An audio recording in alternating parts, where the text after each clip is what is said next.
Sargent belongs to everyone, and everyone sees something different in Madame X, the daughters of Edward Darley Boyd, or in his nude portrait of Thomas McKellar.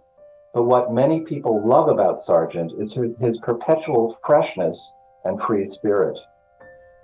Sargent's quirky spontaneity sprang from many sources: his family background, his early travels, his self-education, his infatuation with firebrand painters, his relentless transnational perspective, his unique Paris training. But his distinctive gift also grew from those half-hidden worlds in which he was able to find joy and inspiration, and the half-obscured passions that fueled his extraordinary love affair with the visual world. Sargent's work teems with all the many and multifarious relationships of his life: his imperious patrons, his iconoclastic friends, his enterprising models, with all their rich and shadowy complexity.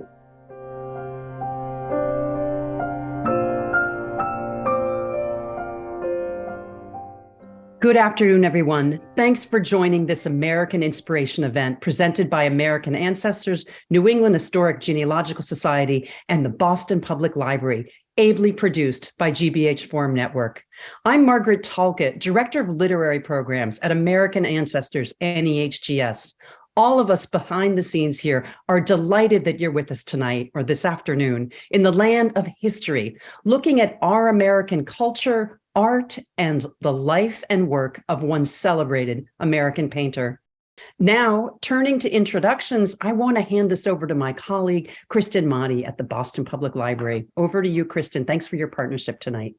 Thank you, Margaret. On behalf of the Boston Public Library, welcome. I'm Kristen Motti from the programs team at the BPL. We're thrilled to be collaborating with American Ancestors and with the GBH Forum Network, and it's great to have you all here with us this afternoon. I have the honor this afternoon of introducing today's featured author and moderator. First, Professor Fisher. Paul Fisher is a professor of American Studies at Wellesley College here in Massachusetts, and the author of House of Wits, an intimate portrait of the James family, and Artful Itineraries, European Art and American Careers in High Culture, 1865 to 1920. He participated in the Gardner Museum's 2020 exhibit, Boston's Apollo, Thomas McKellar, and John Singer Sargent, and contributed to the exhibition catalog, which won the George Whittenborn Memorial Book Award for Best Art History Publication in 2020. Moderator Meg Weeks is an artist and cultural heritage professional with an academic background in historical structures, painting, and curating. She received a BA in architecture from Yale University and her MA in curating from the Art Museum. Curating the Art Museum is from Courtauld Institute of Art in London. For the last 10 years, she served as the Exhibitions and Outreach Associate and then the Curator of Interpretation at the Boston Public Library. Meg will join us in just a few moments, but now let's welcome Professor Fisher. Paul Fisher, welcome. Thank you very much, Kristen. I'd also like to thank NEHGS, WGBH, and the Boston Public Library for inviting me. I'm delighted to be with you all today. If we were all in a physical room together, I'd ask how many of you out there are Sargent fans?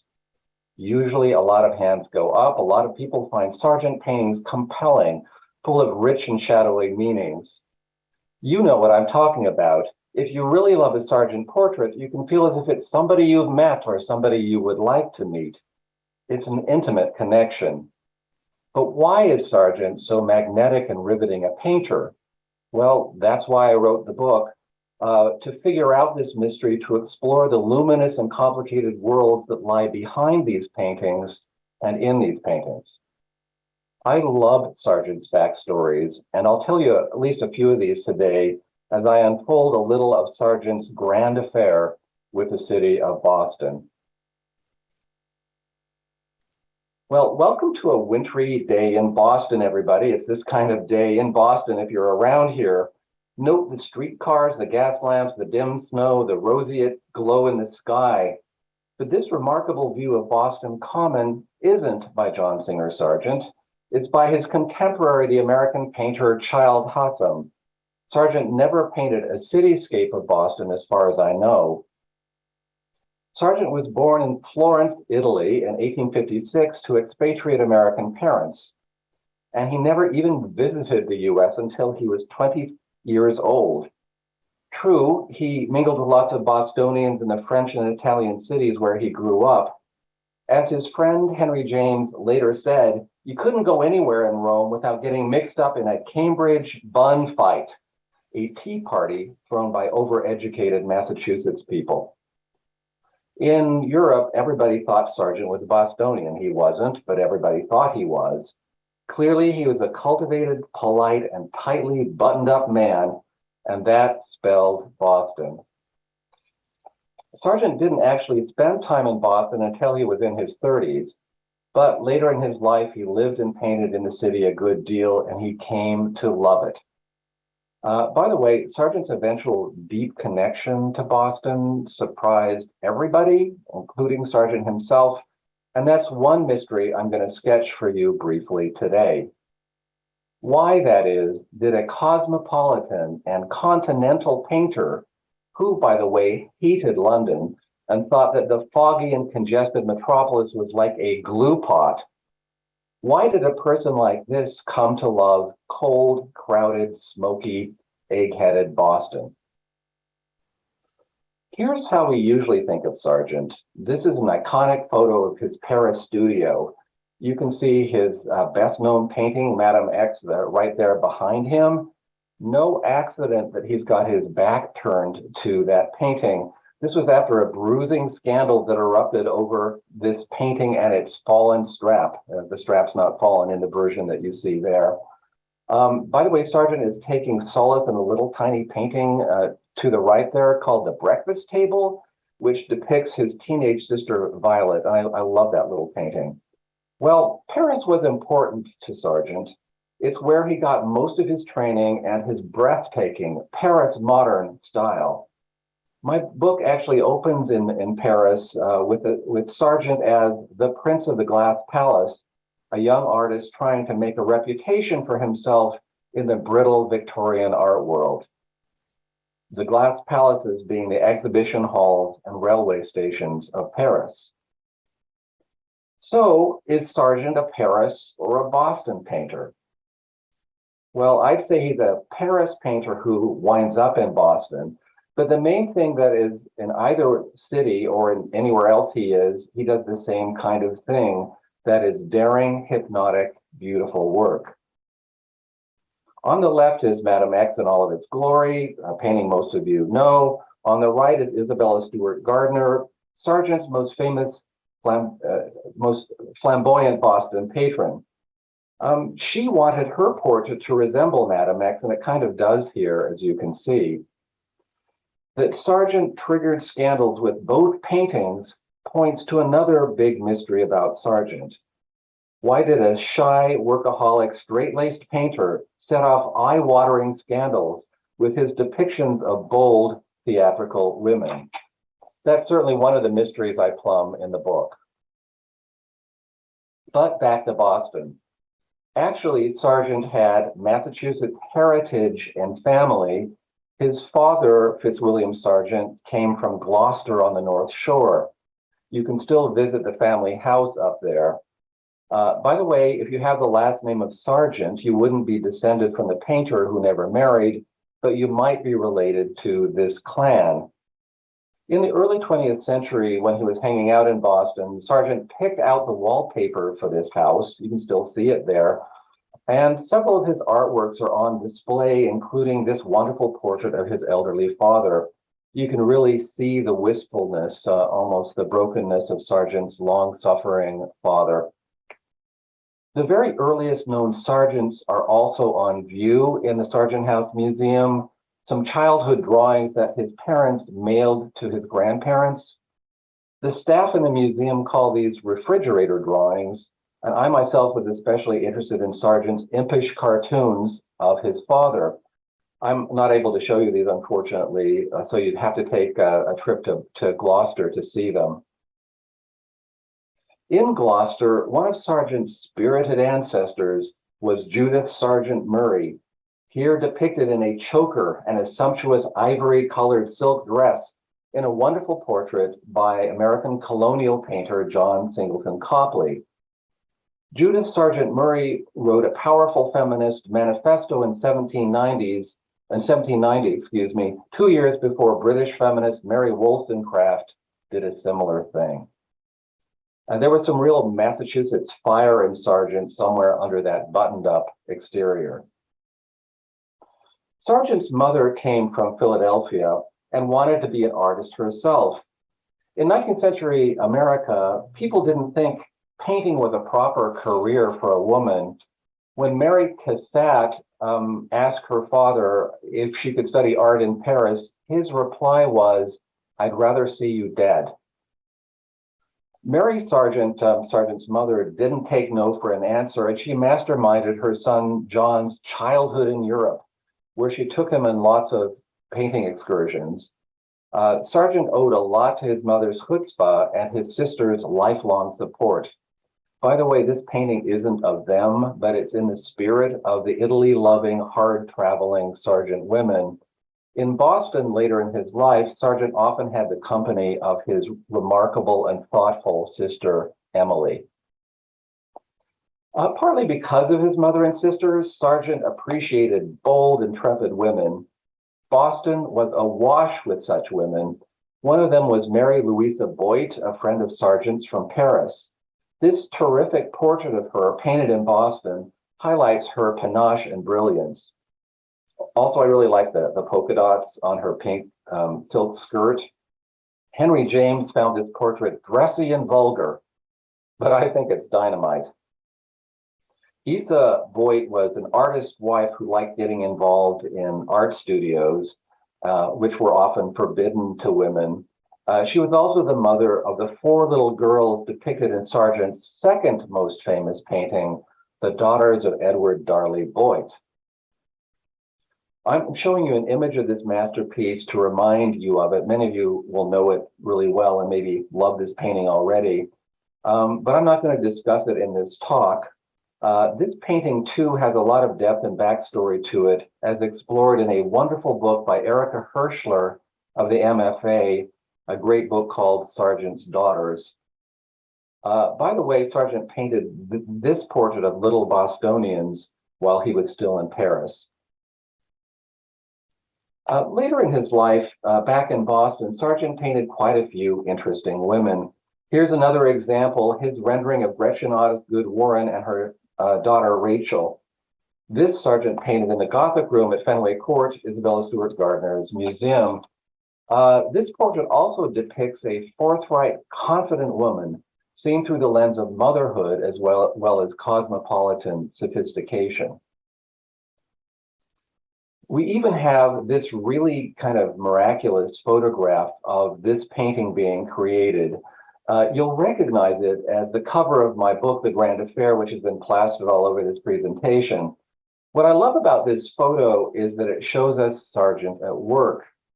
On the left, you see his sitters smiling, and on the right-hand side, they're rendered elegant and immortal on Sargent's canvas. In the middle, Sargent himself is a little bit of a blur. Some people have asked me, why did you pick a blurry picture for your book cover? Well, what we're trying to suggest is that Sargent is hard to pin down. He's an enigma. And the next part of Sargent's Boston story is going to suggest some of the reasons why I think Sargent is complicated and difficult to define. A couple of years ago in 2020, the Gardner Museum held a terrific exhibition. It treated Sargent's relation with his Black model in Boston, Thomas McKellar.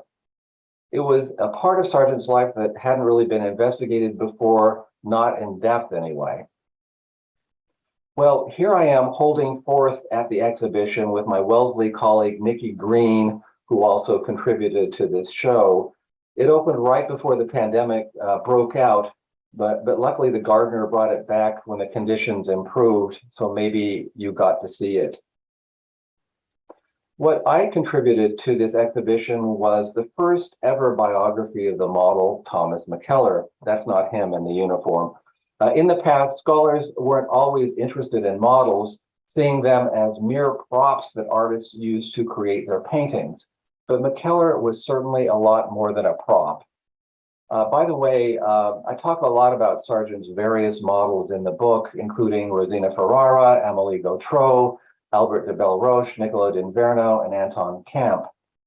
But to return to the Vendôme Hotel, which might be familiar to some of you from walking around Boston because it's still there, this is where Sargent was living when he was working on the Boston Public Library murals in the 1890s and the early 20th century.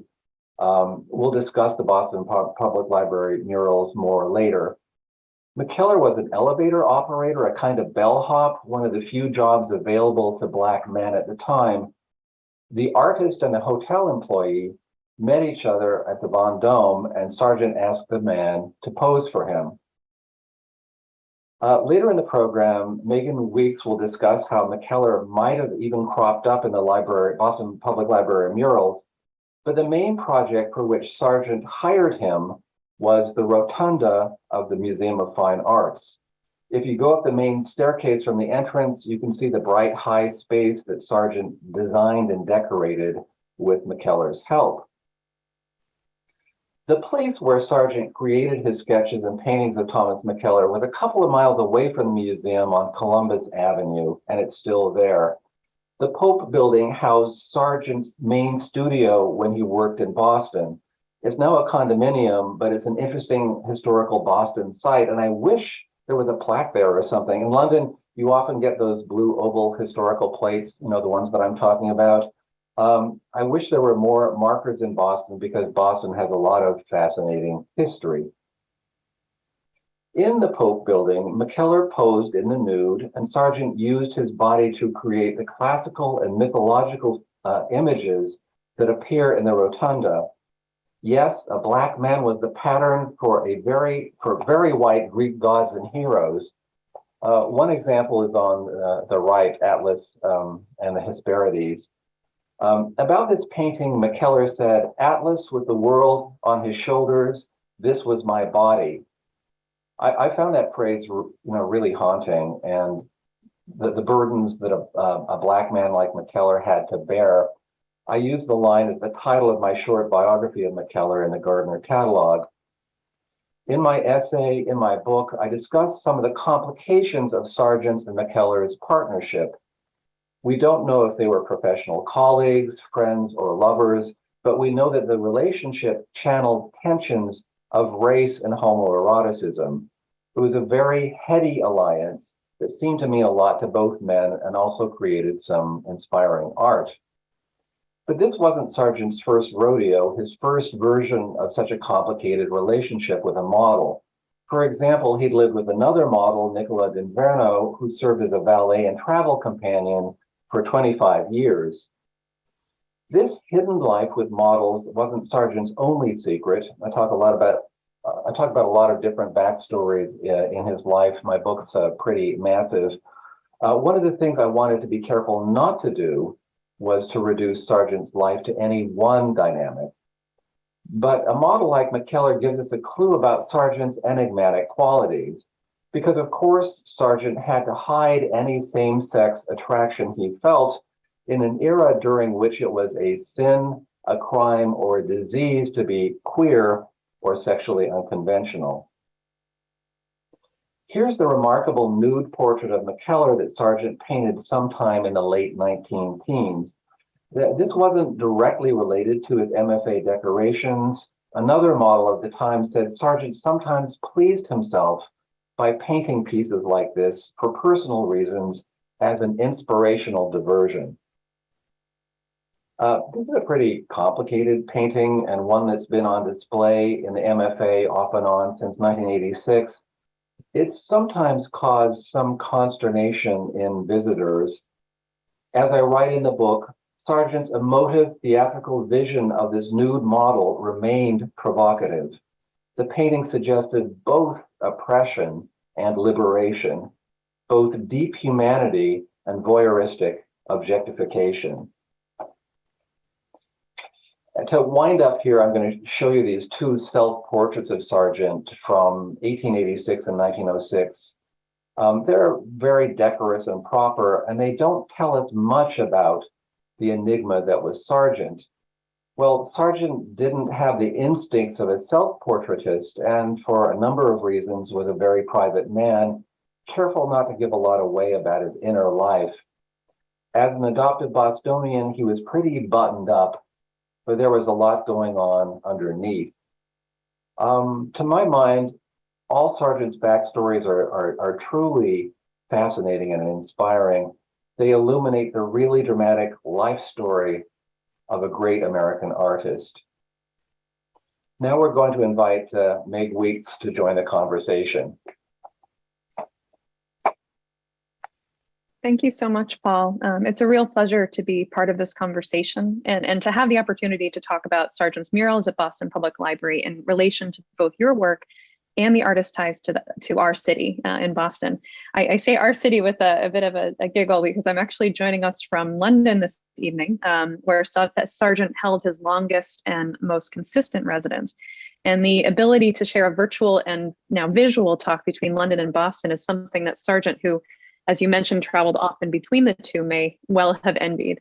As Boston Public Library, a place that I had the privilege of working at for 10 years, as one of the hosts of tonight's or this afternoon's author talk, we thought that it would be helpful to provide a brief overview of Sargent's significant and arguably career-defining mural cycle at the Central Library in Copley Square. Andrew, if you wouldn't mind pulling up the first slide. Thank you so much. John Singer Sargent's work on his mural cycle at this newly constructed Central Library in Copley Square, which opened in 1895 and is pictured here in present day, spanned 29 years of his illustrious career between 1890 and 1919. The McKim building, again pictured here, named for its architect Charles Follen McKim, was designed to be a, quote, palace for the people.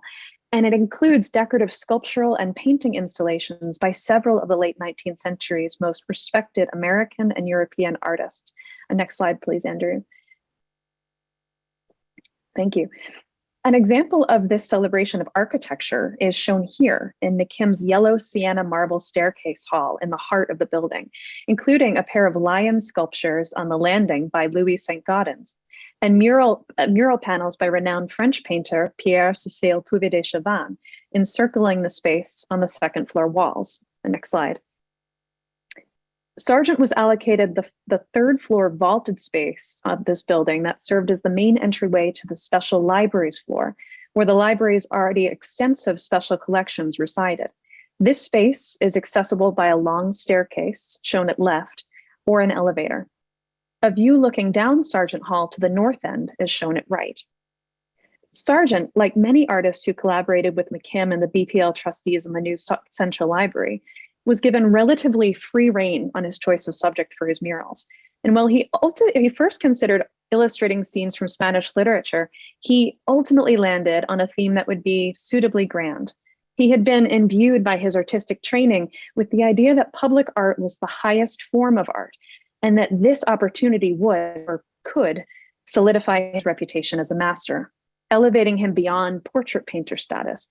Sargent ultimately chose the theme, the triumph of religion. And while Sargent was not what one would describe as a highly religious figure, he was fascinated by religious imagery and iconography. And this particular theme afforded him the opportunity to travel for research and to experiment with a range of visual vernaculars, materials, and styles. Next slide. The project also stretched Sargent creatively. Shown here in the left of this image is a page of correspondence from Sargent to the president of BPL's trustees, in which Sargent sketches out, literally, his suggestions for architectural and molding treatment in the hall. Sargent worked closely with architect Thomas A. Fox, whose papers are at the Boston Athenaeum, to design and cast ornament throughout the hall, some of which is pictured here in the image at right, adjacent to the painted surface, and to install these panels adjacent to their decorative surround. Sargent truly had his hand in every part of the project. Next slide. Sargent painted these panels in England and shipped them to Boston, overseeing their installation in 4 separate phases. The first section, shown here in the north end of the hall, was unveiled the same year that the Meghan building opened in 1895. Here, in this half-moon-shaped lunette at the center of the image, Sargent depicts the theme of the Israelites oppressed by the Egyptian pharaoh and the Assyrian king. Below this lunette lies the frieze of prophets in the next slide. Next slide, please, Andrew. Thank you. We're jumping around a little bit. The frieze of prophets, which I mentioned is below that large lunette, spans across the north wall, which is the portion pictured in the above portion of this slide, the west wall pictured at lower left, and the right wall. Well, these depictions of the prophets that Paul actually mentioned in his book are in Sargent's proverbial wheelhouse, with their humanized faces painted from known figures in Sargent's life and travels, and their luscious robes. We actually find an example of Sargent moving outside of his comfort zone with a sculptural plaster relief. That's the section here that's boxed in red and shown in detail at lower right. This is a relief of Moses bearing 2 tablets with the 10 Commandments. Next slide. And indeed, Sargent went all out when it came to raised relief in this particular project, or affixed 3-dimensional elements. There are over 600 elements of relief on the mural panels, most of which had to be removed for cleaning in the Strauss Center for Conservation's treatment of the hall in the early 2000s. The long arch above the north end at the top of this slide, shown here at the top bar, depicts the pagan gods in a complex intertwining of figures. It's a prime example of relief used to illuminate the mural figures. Astarte, the blue-robed goddess, who part of whom is actually boxed in red at the right, is adorned with glass and metal jewels. Now, studying these efforts to combine media, including sculpture, and to depict such different vernacular styles and figures, one might find a mid-career artist who was throwing his creative weight around towards a complex project in an effort to perhaps prove his worth. It's really powerful, particularly for those of you who are already Sargent fans. Next slide. Moving ahead to the south end of the hall, this is opposite the north and we just viewed, we find the second installation from 1903. Here, Sargent approached the theme of Christianity with Christ on the cross, backed by the Holy Trinity and suspended above the frieze of angels, mirroring the prophets at the opposite end. Next slide. Sargent rendered the frieze of angels, a detail of which is shown here at the left-hand side of the slide, in a notably different, more Byzantine style, with a restricted palette of reds, golds, and blues. Now, I wanted to make a quick nod to Sargent's study of religious iconography here, with the inclusion of a pelican feeding its young cast at the base of the cross. Pelicans were actually associated with the crucifixion, as they were known to draw their own blood to feed their young if necessary. They were then, of course, known as the sacrificial bird. This was actually a theme called pelican vulning, from the Latin word vulneo, to harm, and it was illustrated in medieval manuscripts. An example of that is actually shown from the Getty at right. It's possible that Sargent may have consulted illuminated manuscripts or woodcut illustrations for this particular reference. Next slide. Sargent completed the end of this hall in his third installation in 1916. He installed a highly structured and gilded 15 Mysteries of the Rosary in the ceiling arc pictured at left, supported on the east and west walls by images of Madonna and Child, and Madonna of 7 Sorrows, the latter of which is pictured to the right with 7 swords representing 7 sorrows. Next slide. As noted by scholar Chloe Sharp, Sargent used reference imagery and photography from his travels to Spain to inform this Christian end. An entire room exploring his source material for his later installations at BPL is currently on display at the Sargent in Spain exhibition at the National Gallery in Washington, D.C. It's a must visit if you can make it to D.C. before the show closes on January 2nd. It's coming up soon. Next slide. In 1916, Sargent also installed 6 smaller half-moon-shaped lunettes spanning the length of the west and east walls of Sargent Hall.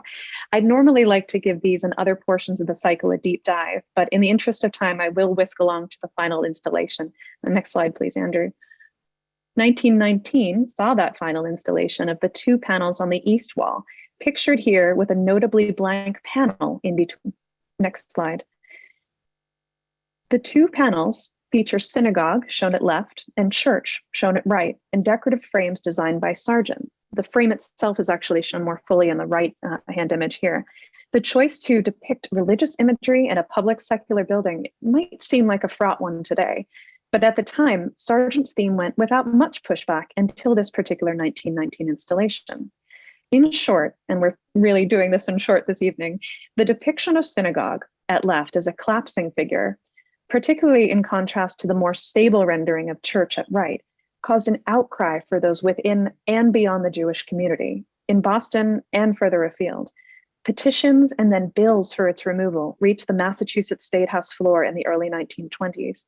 And while those ultimately failed, the controversy continued, with an unidentified patron actually splashing a vial of ink across the panel and vandalizing it in 1924. Sargent and a conservator from the Museum of Fine Arts, Boston, actually returned to treat the piece. Next slide. By this point, Sargent's work on the final blank panel, which we viewed earlier at the center of the east wall, had slowed, perhaps for a few reasons.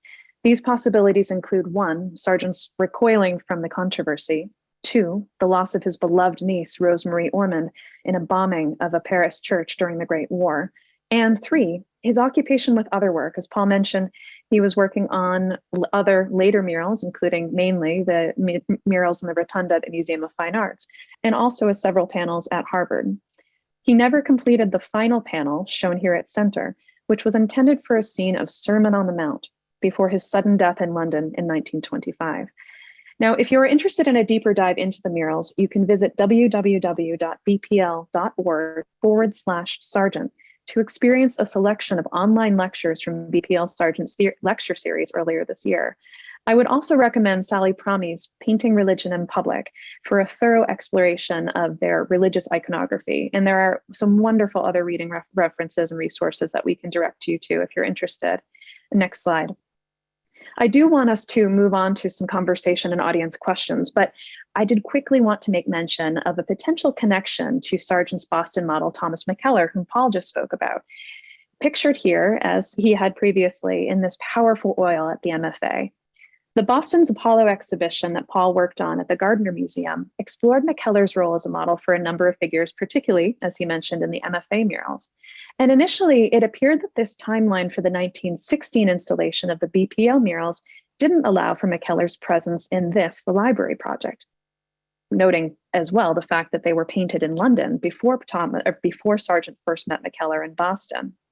Next slide. However, in an essay following their 2003 and 2004 treatment work on the library murals, conservators Kate Smith and Gianfranco Pocabene aptly noticed an interesting addition to the lunette depicting hell, which is the lunette to the far right-hand side of the west wall. And hell is actually shown here at top center in a 1916 photograph upon its delivery to Boston. Sometime after this photo was taken, Kate and Gianfranco note that a figure was actually added above the snout of the green monster personifying hell. And that image is shown, that detail is shown at the lower left. And looking over to the right-hand side, there's actually a figure with its arms cast back that has indeed been added sometime after 1916. Next slide.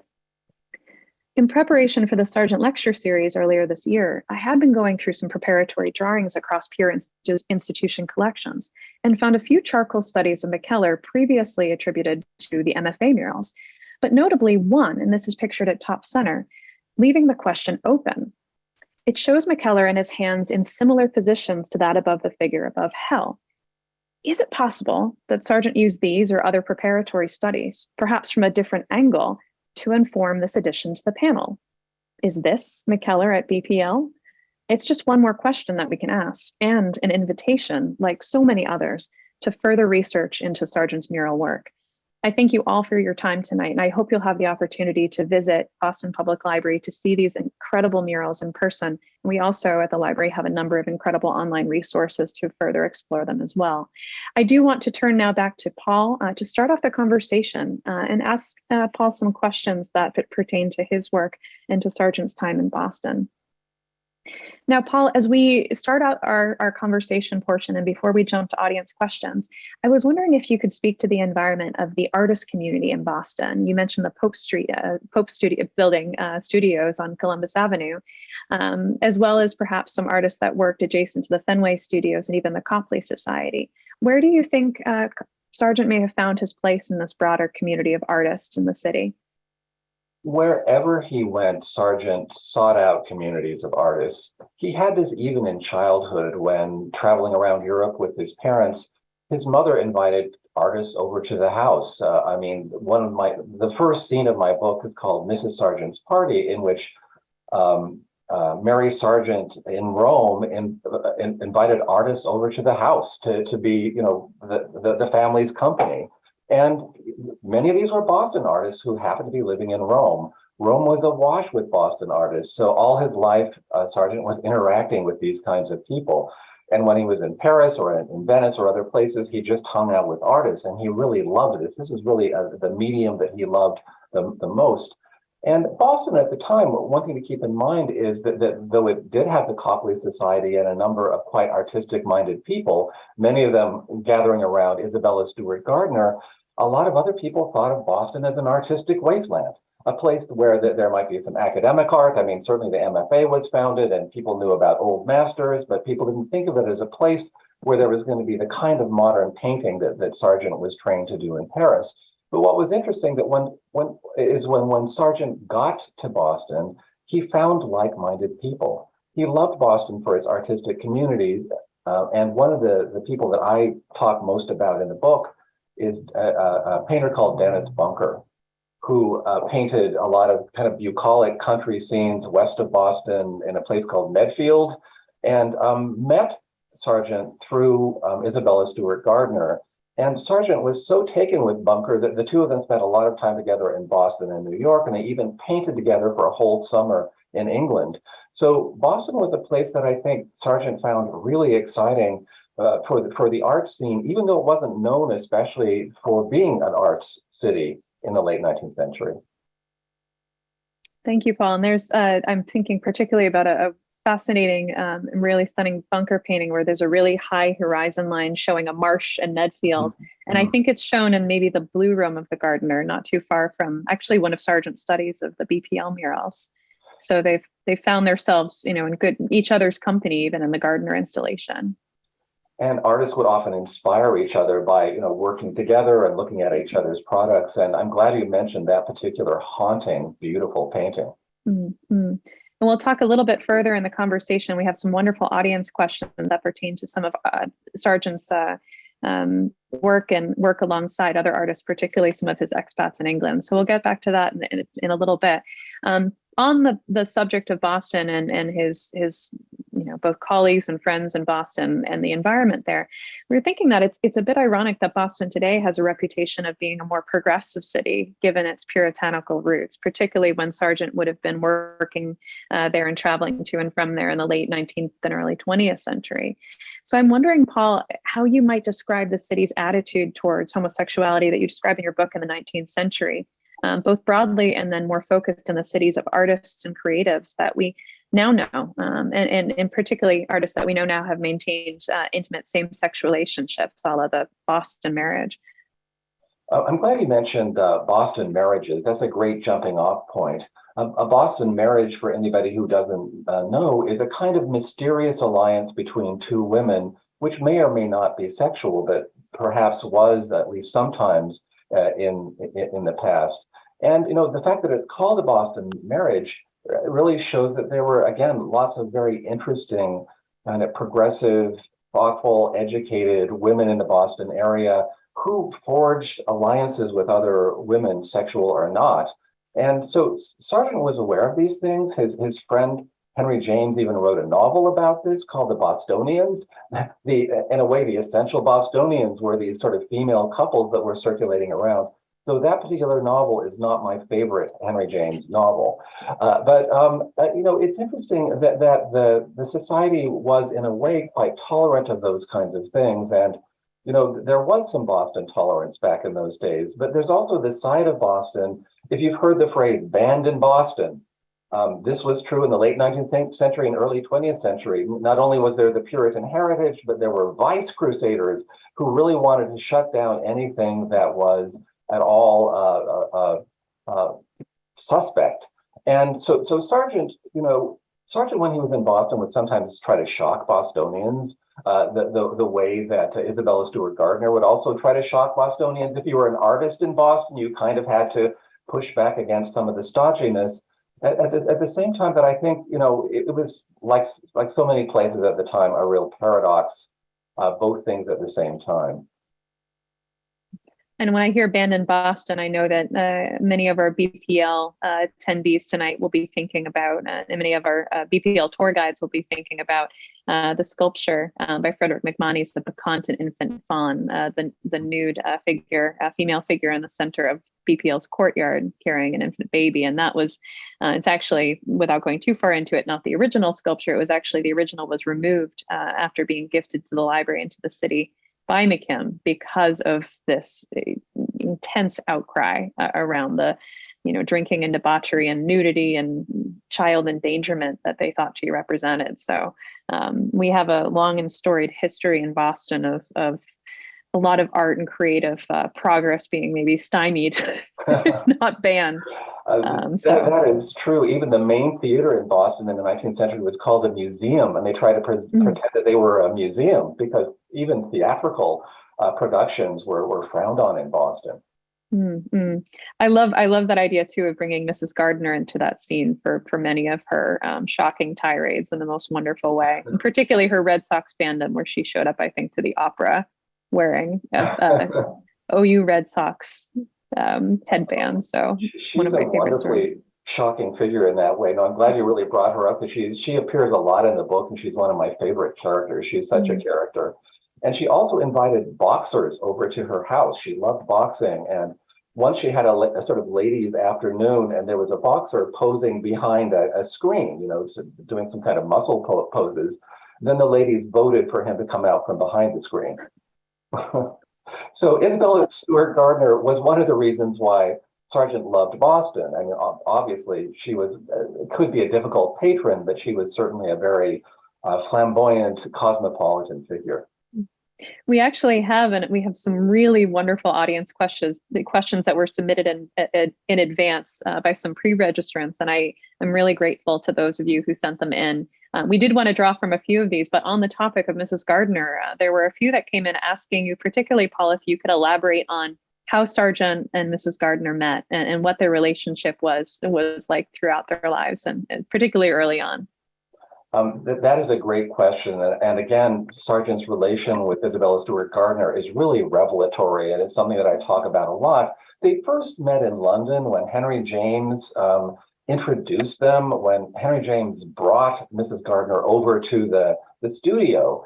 And she was really interested in annexing all kinds of people and things, and she really wanted to annex Sargent. Sargent was a little bit wary at first, but she came to see Madame X, that painting we were looking at earlier, and she really wanted to have a similar painting done of her.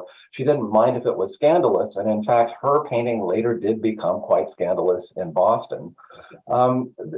When Sargent came to Boston to do a significant amount of painting, including the portrait of Isabella Stewart Gardner, their relationship deepened. There are wonderful letters between them at the Gardner Museum, some of which I refer to in the book.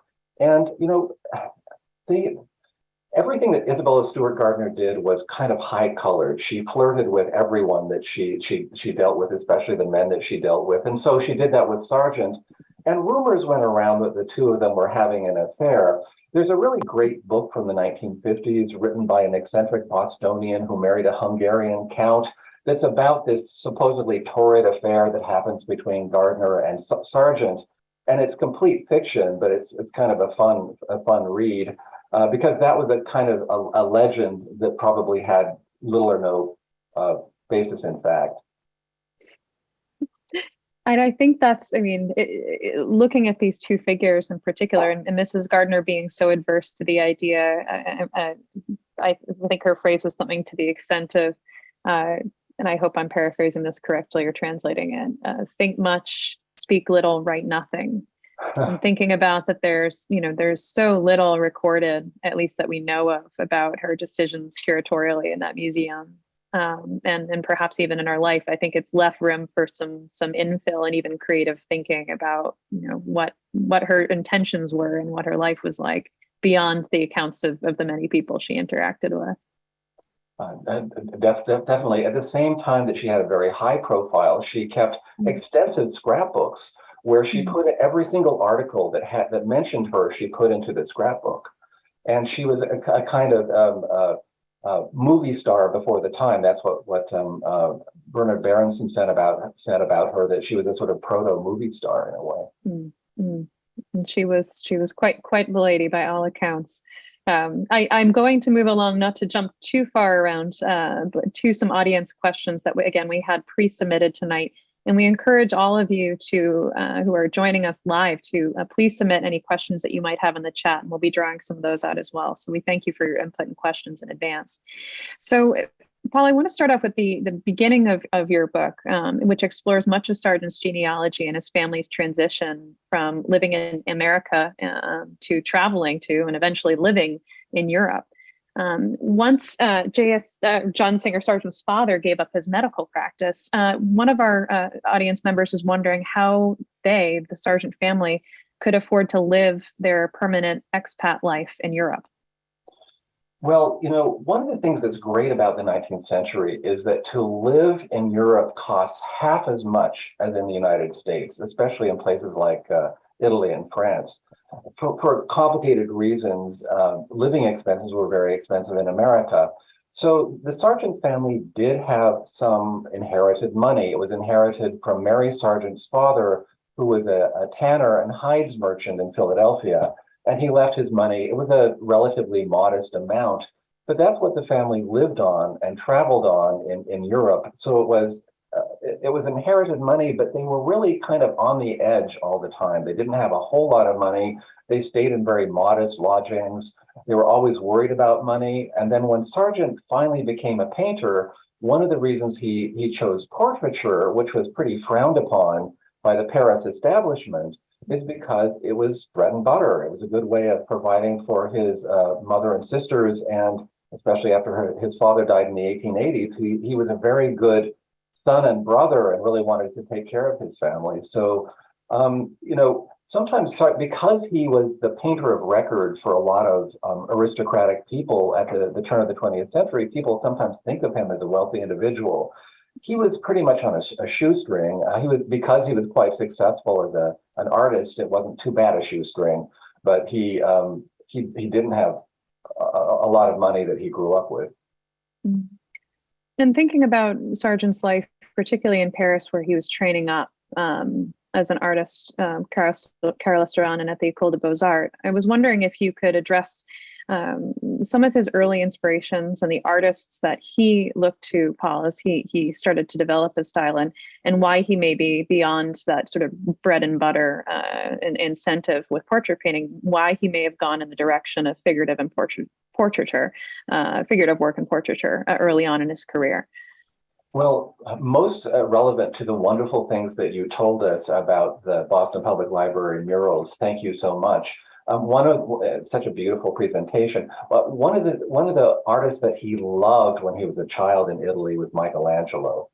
And Michelangelo, of course, was a painter, a sculptor, and who did kind of installations of different kind of paintings and sculpture. Then we think of the Sistine Chapel and other places.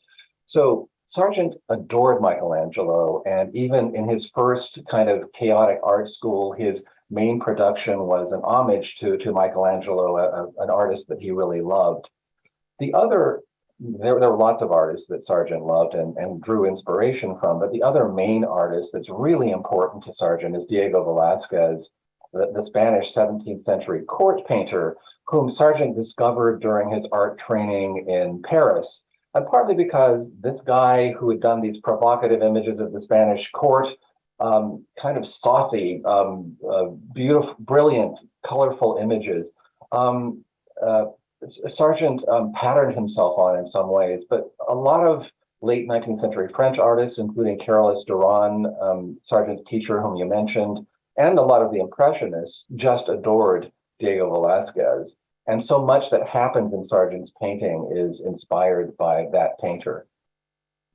We have actually a couple of questions in the chat that have been issued during the course of tonight. So we thank those of you who are writing into the chat. Two of them actually pertain not to necessarily artists that he was inspired by, but shall we say, regions that he may have been inspired by in visual vernaculars or styles. Two questions here pertain to Sargent's potential interest in Japan. In fact, the query says, noted that in the image of Sargent's studio, there was actually a Japanese doll on the lintel of his studio.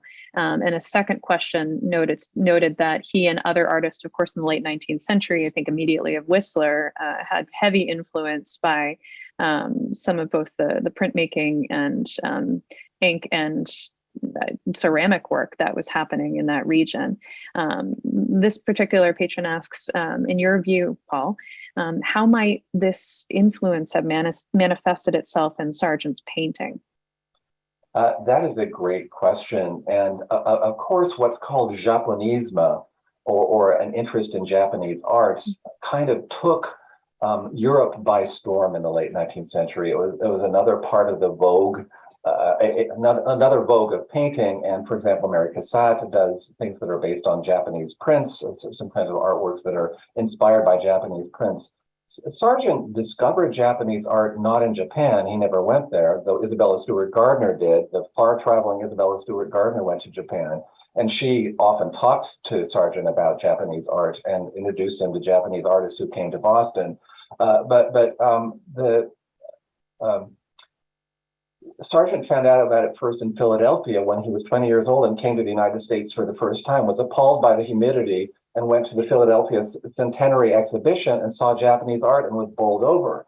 How this shows up in his painting is kind of more subtle in Sargent's case than in many others, but it does crop up, for example, in his Carmencita, which is this Spanish dancer he painted in New York in 1890, where the way he draws her white mask-like face recalls Japanese formal theater. So all kinds of little bits and pieces. The Arita vases that are in The Daughters of Edward Darley Boyd is another example of how little bits of Japanisme work their way into his paintings. And particularly those vases, one of the most incredible stories I think about that painting that's currently on display in the American wing at the MFA is that it's flanked by the very two vases that appear in the scene. So it's an installation piece in and of itself that pays homage to that particular style and region, which is just fascinating. I know we're coming up in just a couple minutes on the next portion of tonight's talk, but I wondered actually, Paul, if you could speak briefly about some of the artists whom Sargent interacted with, and this is a question that was submitted previously, in Broadway, England. So Francis Davis Millay and others, and particularly some of the models, the D'Averno's brothers who visited Sargent, Millay, and actually Edwin Austin Abbey in Broadway.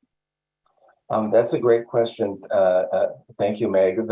The Broadway group of artists, we talked about groups of artists before, were really important to Sargent, and he had a lot of sort of familial experiences with them. He spent holidays, he traveled with them, he hung out with them in the Cotswolds, these hills in England. You mentioned Frank Millet, who was a fellow artist that he spent a lot of time with at Broadway.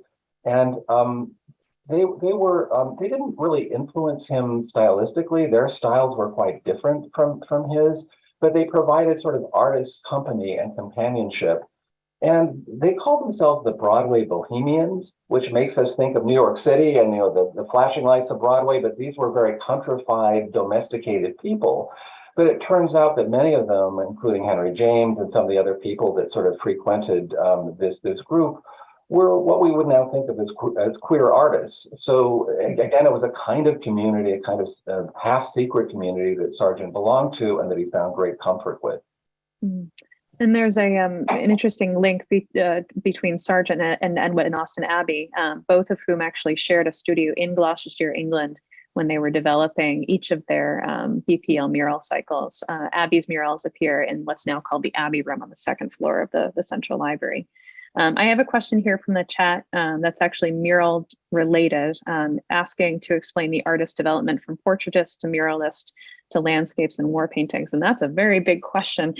We'd have to go through the entire scope of Sargent's life. But in short, as we mentioned, when Sargent was 34 years of age, he accepted the BPL commission, and he had really gone from being a portrait artist to the opportunity to, in some ways, let that go. I mean, he would often exclaim that his portraits, or as he would pronounce them, very long, drawn-out portraits, were just something that he had become tired of. This bread and butter was no longer of such great interest to him. So he had moved on to mural painting because of his training that public art was indeed the highest form. And the BPL murals, and then later the MFA murals and the Harvard murals, which commemorate some war imagery, really exposed, I think, a really, really deep set and longstanding desire to prove himself as something more and to achieve this higher form of art.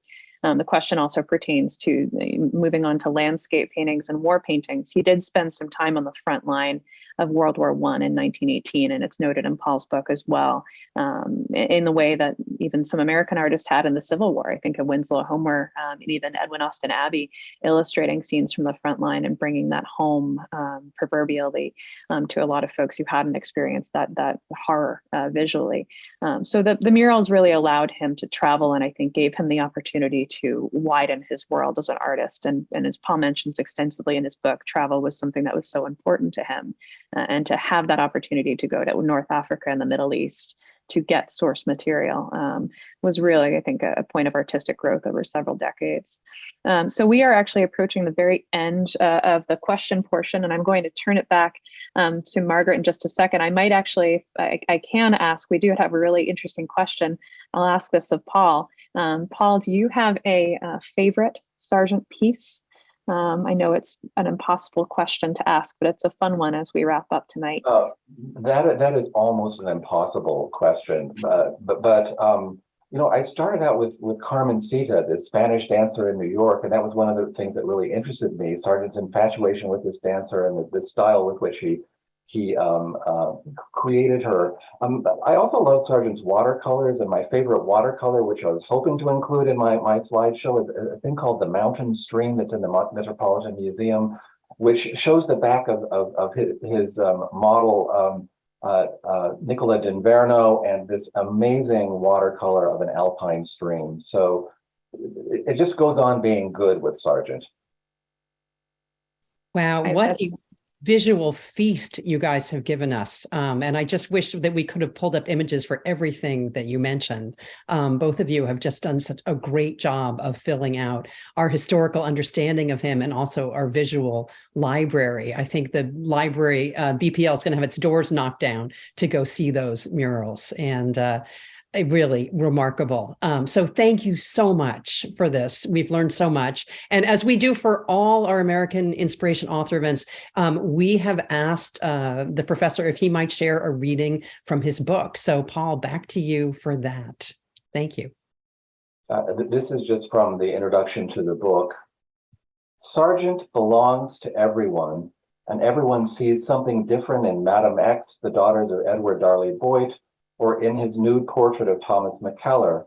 But what many people love about Sargent is his perpetual freshness and free spirit. Sargent's quirky spontaneity sprang from many sources: his family background, his early travels, his self-education, his infatuation with firebrand painters, his relentless transnational perspective, his unique Paris training. But his distinctive gift also grew from those half-hidden worlds in which he was able to find joy and inspiration, and the half-obscured passions that fueled his extraordinary love affair with the visual world. Sargent's work teems with all the many and multifarious relationships of his life: his imperious patrons, his iconoclastic friends, his enterprising models, with all their rich and shadowy complexity. Paul, thank you so much for filling out our picture of this Victorian time and for sharing the many complexities of this artist, something that rings true for all of us even today. As you have both unearthed, history is never simple, and it is certainly worthy of a conversation. So thank you so much for this afternoon.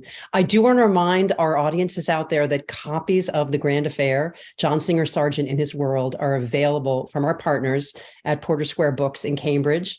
If you'd like your copy signed by Paul Fisher, do input the code AMINST22. Don't miss out on this perfect holiday gift, or maybe you want it just for yourself, for your own edification, personal learning, or winter reading in these snowy days. And now for some upcoming events as we close the night. First to you, Kristen, at the BPL. What's going on over there? Give us a quick look. Thank you, Margaret. And thank you, Paul and Meg, for that fabulous conversation. If you'd like to learn more about Sargent's work at the Boston Public Library, or about resources, services, and programs for people of all ages from the library, both at the library and virtually, please visit us at bpl.org or visit your local branch. So back to tonight, truly winding down. Paul and Meg, Kristen and I and the team at GBH Forum really thank you for this wonderful program. You showed us such marvelous illustrations, and what insightful and inspiring conversation from all of us behind the scenes. We also thank you folks out there in the audience. There were 700 of you nearly. So to you fellow lovers of history and lovers of art and lovers of Boston, as we've said, the scene here was snowy and there's more to come. And enjoy your time in London, Meg. We will be thinking of you. And Paul, you stay safe out there in the hinterlands. And Kristen, I'll see you around the library. A really good evening to everyone, and a great holiday to all of you on screen with me and off screen. Thank you so much.